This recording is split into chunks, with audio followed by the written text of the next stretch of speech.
Hello friends, welcome to Medigy learning YouTube channel. आप सभी का बहुत बहुत स्वागत है। दोस्तों, आज जो हमारे वीडियो है बड़ा ही इंटरेस्टिंग वीडियो होने वाला है। आज हम बैक्टीरिया से जुड़ी सारी चीज़ों को जानेंगे। यह कितने प्रकार के होते हैं और जीवाणु से पौधे, पशुओं और मनुष्य में कौन कौन से रोग होते हैं। अक्सर आपको इस टॉपिक से कॉम्पिटिटिव एग्जाम में सवाल देखने को मिल जाते हैं, इसलिए इस वीडियो को आप अंत तक देखिए। यह वीडियो आपके लिए बहुत फ़ायदेमंद साबित होने वाला है। अगर आपने हमारा पिछला वीडियो नहीं देखा है तो आप हमारे प्लेलिस्ट में जाकर वीडियो देख सकते हैं। तो चलिए दोस्तों, इस वीडियो को शुरू करते हैं। तो चलिए सबसे पहले यह जान लेते हैं कि जीवाणु की खोज किसने की थी। जीवाणुओं की खोज सन 1683 ईस्वी में हॉलैंड के वैज्ञानिक एंटोनी वन लीeuwenhoek ने की थी, इसलिए इनको फादर ऑफ बैक्टीरियोलॉजी कहा जाता है। इन्होंने यह अपने सूक्ष्मदर्शी से दांत के खुरचन में जीवाणु को पहली बार देखा था तथा इन्हें पहली बार सूक्ष्मजीव टाइनी मॉलिक्यूल्स का नाम दिया था।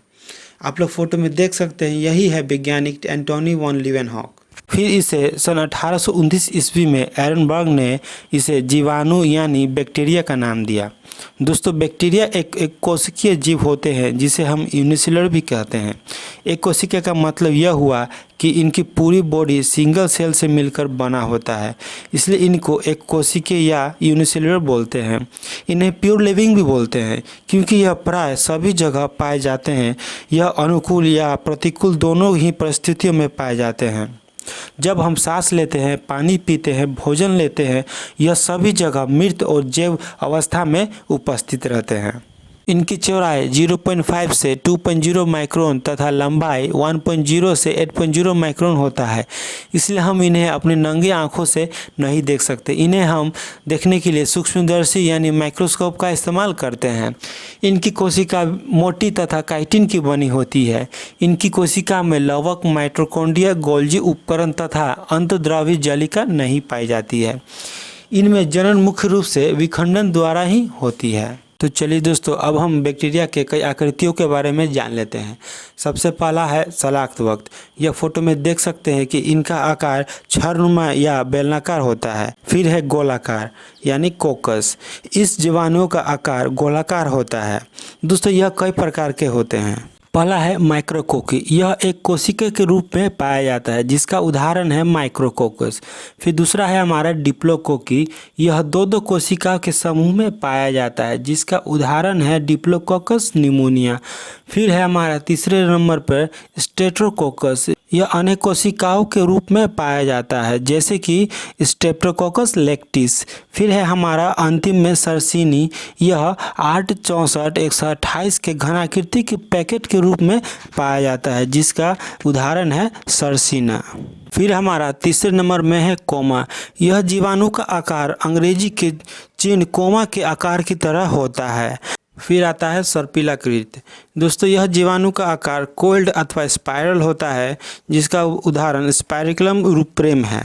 दोस्तों, जीवाणु को दो भागों में बांटा गया है। पहला है स्वपोषी और दूसरा है विषमपोषी। दोस्तों, सुपोषी वैसे जीवाणु होते हैं जो अपना भोजन का निर्माण स्वयं करते हैं। प्रकाश संश्लेषण और रासायनिक संश्लेषण के द्वारा वो अपना भोजन स्वयं ही बनाते हैं। फिर आता है विषमपोषी। दोस्तों, विषमपोषी वैसे जीवाणु होते हैं जो अपना भोजन दूसरे जीवों से प्राप्त करते हैं। दोस्तों, कुछ बैक्टीरिया लाभदायक होते हैं और कुछ हानिकारक होते हैं। तो चलिए सबसे पहले हम बैक्टीरिया से होने वाले लाभ को जान लेते हैं, फिर हम इससे होने वाले रोगों के बारे में जानेंगे। तो चलिए सबसे पहले हम जीवाणु से होने वाले फ़ायदों को जान लेते हैं। तो पहला है भूमि की उर्वरता में वृद्धि। दोस्तों, जीवाणु भूमि की उर्वरता बढ़ाने में बहुत मदद करता है क्योंकि पौधे सीधे वायुमंडल से नाइट्रोजन ग्रहण करने की क्षमता नहीं रखते हैं, इसलिए उन्हें राइबोजेन नामक जीवाणु नाइट्रोजन को नाइट्रेट के रूप में परिवर्तित करने में मदद करता है। दूसरा है दूध का दही में परिवर्तित करना। दही को जमाने में लैक्टोबैसिलस नामक जीवाणु मदद करता है। यह दूध में पाए जाने वाले केसिन नामक प्रोटीन की छोटी छोटी बूंदों को एकत्रित करके दही जमाने में मदद करता है। तीसरा है सिरका यानी विनेगर। यह सिरका बनाने में मदद करता है। एसिटोबैक्टर एसेटी नामक बैक्टीरिया शर्करा को किण्वन कर उसे सिरका में बदल देता है जिससे हमें विनेगर प्राप्त हो जाता है।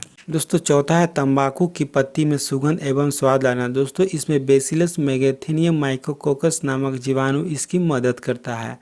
फिर पांचवा है हमारा चाय की पत्ती के क्यूरिंग में। दोस्तों इसमें माइकोकोकस कैंडिसेंस नामक जीवाणु चाय की क्यूरिंग में मदद करता है। फिर है हमारा छठा में रेशों की रेटिंग में। दोस्तों क्लोस्ट्रिडियम ब्यूटेरियम नामक जीवाणु रेशों की रेटिंग में मदद करता है। सातवां है हमारा लैक्टिक के अम्ल के निर्माण में। फिर है हमारा प्रतिजैविक औषधि के निर्माण में। दोस्तों कई सारी ऐसे जीवाणु होते हैं जिसकी मदद हम दवाएं बनाने में इस्तेमाल करते हैं, जैसे कि ओरोमाइसिन, बेसिट्रसिन, क्लोरोमाइटिसिन, इराइथोमाइसिन और थायरोथायरिसिन। तो चलिए दोस्तों अब हम बैक्टीरिया से होने वाले रोगों के बारे में जान लेते हैं। दोस्तों इसमें हम पौधे, पशु और मानव के रोगों के बारे में अध्ययन करेंगे। तो चलिए सबसे पहले हम पौधे के बारे में जान लेते हैं। सबसे पहला रोग है आलू में सैथिल रोग, जिसे हम पोटैटो विल्ट भी कहते हैं। दोस्तों इसमें सीडोमोनास सोलानेसिरम नामक जीवाणु आलू में सैथिल रोग का कारण है। फिर है हमारा नींबू का कैंकर रोग, जिसे हम साइट्रस कैंकर भी कहते हैं। दोस्तों इसमें जेंथोमोनास सिट्री नामक जीवाणु नींबू का कैंकर रोग का कारण है। फिर हमारा गेहूं का टुंडू रोग। दोस्तों इसमें कोरिनोबैक्टीरियम टीटीसी नामक जीवाणु गेहूं के टुंडू रोग के कारण है। फिर आता है हमारा सेब का अग्निरज्जा रोग, जिसे हम फायर ब्लाइट ऑफ एप्पल भी कहते हैं। दोस्तों यह रोग बैक्टीरिया से होने वाला रोग है जिसका नाम एर्वेनिया है। यह बहुत खतरनाक रोग होता है। इस रोग में सेब की पत्तियां झुलस जाती है। यह रोग सेब के अलग अलग भाग में अटैक करता है, जैसे कि फूल, जड़, टहनी और फल। फिर है चावल का अंगमारी रोग, जिसे हम ब्लाइट ऑफ राइस कहते हैं। यह रोग बैक्टीरिया से होने वाला रोग है जिसका नाम ज़ैंथोमोनास ओराइजी है। दोस्तों यह रोग पत्तों के ऊपर से शुरुआत होती है और इसमें पत्ती पीली रंग की हो जाती है। फिर है हमारा फलों का क्राउन गोल रोग। दोस्तों यह एक बैक्टीरियल रोग है। इसमें पौधे की कोशिकाओं में असामान्य वृद्धि शुरू हो जाती है, जिसकी वजह से पौधे में सूजन की तरह हो जाती है। इससे आप पौधे का कैंसर भी कह सकते हैं। तो दोस्तों चलिए हम पशुओं में बैक्टीरिया से होने वाले रोगों को जान लेते हैं। दोस्तों पहला है जानवरों का काला पैर रोग, जिसे हम लंगड़ा बुखार भी कहते हैं। दोस्तों यह रोग क्लोस्ट्रिडियम नामक बैक्टीरिया के कारण होता है। यह रोग प्राय सभी इलाकों में पाया जाता है, परंतु यह नमी वाले इलाकों में ज़्यादा पाया जाता है। दोस्तों यह रोग मुख्यतः 6 महीनों से 2 साल तक के पशुओं को अधिक देखा जाता है। दोस्तों यह रोग में पशु को तेज बुखार आता है तथा पशु सुस्त होकर खाना पीना छोड़ देते हैं। फिर है भेड़ में अंत्योक्सी रोग। दोस्तों यह रोग बेसिलस चुवै नामक जीवाणु से होता है। तो दोस्तों हमने बैक्टीरिया से पौधों और पशुओं में होने वाले रोगों को पढ़ लिया है। तो चलिए अब हम मनुष्य में बैक्टीरिया से होने वाले रोगों के बारे में जान लेते हैं। तो चलिए शुरू करते हैं। सबसे पहला है हमारा काली खांसी, जिसे हम कुकुर खांसी या वूपिंग कफ भी कहते हैं। यह बीमारी हेमोफिलस पोर्टिसिस नामक जीवाणु के कारण होता है। दोस्तों इस बीमारी में पीड़ित व्यक्ति लगातार खांसते रहता है, जिससे उनसे भौंकने की आवाज़ आने लगती है। जैसे कि आप लोग फोटो में देख सकते हैं कि यह किस तरह हमारे फेफड़ों को प्रभावित करता है। दोस्तों यह सबसे प्रभावित अंग हमारे श्वसन तंत्र को ही करता है। यह एक संक्रमित बीमारी है जो मुख्यतः बच्चों को ही प्रभावित करता है। दोस्तों इसकी रोकथाम के लिए डीटीपी का टीका लगाया जाता है। तो चलते हैं हमारे अगले बीमारी की ओर, जो है तपेदिक, जिसे हम यक्ष्मा, क्षय रोग या ट्यूबरक्लोसिस भी कहते हैं। दोस्तों यह माइक्रोबैक्टीरियम ट्यूबरक्लोसिस नामक बैक्टीरिया से फैलता है। यह रोग किसी भी भाग को संक्रमित कर सकता है, लेकिन यह आमतौर पर फेफड़ों को ही संक्रमित करता है। आप लोग फोटो में देख सकते हैं कि यह रोग किस तरह हमारे फेफड़ों को प्रभावित करता है। फिर है यह दोस्तों इस बीमारी की रोकथाम के लिए हमें बीसीजी का टीका लगाया जाता है। फिर है हमारा दोस्तों सिफिलिस या उपदंश। दोस्तों यह बीमारी ट्रेपोनेमा पैलिडम नामक जीवाणु से होता है। इस बीमारी में शरीर पर लाल रंग के दाग पड़ जाते हैं, जैसे कि आप लोग फोटो में देख सकते हैं। इस बीमारी में लक्षण अनेक होते हैं, इसलिए इसे सेरोलॉजिकल परीक्षण द्वारा चिन्हित किया जाता है।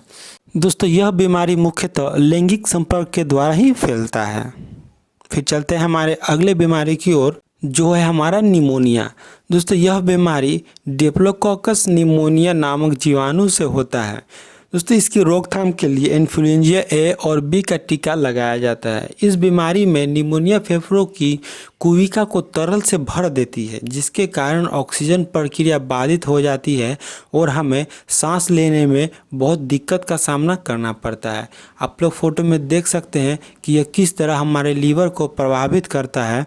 बाईं ओर की कुविका सामान्य तथा दाहिनी ओर की निमोनिया के कारण तरल से भरी होती है। दोस्तों इसके रोकथाम के लिए एंटीबायोटिक औषधि का सेवन करना चाहिए। अगला बीमारी है हमारा हैजा, जिसे कोलेरा कहते हैं। यह बीमारी विब्रियो कोलेरी नामक जीवाणु से होता है। यह बीमारी दूषित भोजन या पानी को ग्रहण करने से फैलता है, इसलिए हमें हमेशा साफ पानी और ढका हुआ खाना को ही ग्रहण करना चाहिए। इसे एशियाई महामारी के रूप में भी जाना जाता है। यह एक संक्रमित बीमारी है जिसमें मरीज उल्टी दस्त से पीड़ित होता है। अंतिम में सही इलाज नहीं पाने पर उस व्यक्ति की मौत हो जाती है। दोस्तों अगला रोग है हमारा कुष्ठ या कोढ़, जिसे हम अंग्रेजी में लेप्रेसी भी कहते हैं। दोस्तों यह बीमारी माइकोबैक्टीरियम लेप्रो नामक जीवाणु से फैलता है। यह तंत्रिका तंत्र को ही प्रभावित करता है। दोस्तों इसके रोकथाम के लिए डेप्सोन, क्लोफाजिमीन और वैम्पमिसिन इसकी प्रमुख औषधि है। फिर दोस्तों हमारा अगला रोग है टिटनस या धनुस्तंभ। दोस्तों यह बीमारी क्लोस्ट्रीडियम टिटनस नामक जीवाणु के कारण होता है। यह एक संक्रमित रोग है जो कंकाल पेशी को नियंत्रित करने वाले तंत्रिका कोशिकाओं को प्रभावित करता है। दोस्तों यह बीमारी मिट्टी में रहने वाले बैक्टीरिया से घाव के प्रदूषित होने के कारण ही होता है। इसके लक्षण में खुजली, मांसपेशियों में खिंचाव, सूजन और कमजोरी होती है। दोस्तों इसकी रोकथाम के लिए टेटवेट और बच्चों में डीटीपी का टीका लगाया जाता है। हमारा अगला रोग है प्लेग टाउन या इसे हम ब्लैक डेथ भी कहते हैं। दोस्तों यह बीमारी बेसिलस पेस्टिक्स जीवाणु के कारण ही होता है। यह संसार की सबसे पुरानी महामारी में से एक है। यह बीमारी चूहों पर पाए जाने वाले पिस्सियों से होता है। दोस्तों यह बीमारी के लक्षण में हमें तेज बुखार आती है और यह कभी कभी निमोनिया का रूप भी ले लेती है। दोस्तों हमारा अगला रोग है टाइफॉइड। यह बीमारी साल्मोनेला टाइफी नामक जीवाणु से होता है। इस बीमारी को एंटीबायोटिक दवाइयों से रोका तथा इसका उपचार किया जाता है। इस बीमारी में कई लक्षण हैं, जैसे उच्च ज्वर, कमजोरी, कब्ज, सिर दर्द या पेट दर्द, तलवों में जलन होती है। दोस्तों अगला रोग है हमारा डिप्थीरिया। दोस्तों यह बीमारी कोरिनोबैक्टीरियम डिप्थीरिया नामक जीवाणु से होता है। यह बीमारी मुख्यतः 2 से 10 वर्ष तक की आयु के बालकों को अधिक होता है। यह रोग प्राय गले में होता है। इस बीमारी के कई लक्षण हैं, जैसे कि नाक बहना, गले में दर्द और तेज बुखार। इसके रोकथाम के लिए बच्चों में डीटीपी का टीका लगाया जाता है। दोस्तों हमारा अंतिम रोग है सुजाक, जिसे हम गोनोरिया भी कहते हैं। दोस्तों यह बीमारी गोनोकोकस गोनोरिया नामक जीवाणु से होता है। यह एक यौन संचारित बीमारी है जो मुख्यतः पुरुषों और महिलाओं के प्रजनन मार्ग के गर्म तथा गीले क्षेत्र में आसानी और बड़े तेजी से बढ़ते हैं। दोस्तों गोनोरिया प्रसव के दौरान मां से बच्चे को भी लग सकती है। इसके रोकथाम के लिए एंटीबायोटिक औषधि का इस्तेमाल किया जाता है। जैसे कि आप लोग फोटो में देख सकते हैं कि यह बैक्टीरिया किस तरह हमारे शरीर पर प्रभावित करता है। दोस्तों आज के लिए बस इतना ही। अगर आपको यह वीडियो अच्छा लगा हो तो हमारे चैनल को सब्सक्राइब करें और इस वीडियो को लाइक करें और इस वीडियो को अपने दोस्तों को भी शेयर करें। जय हिंद।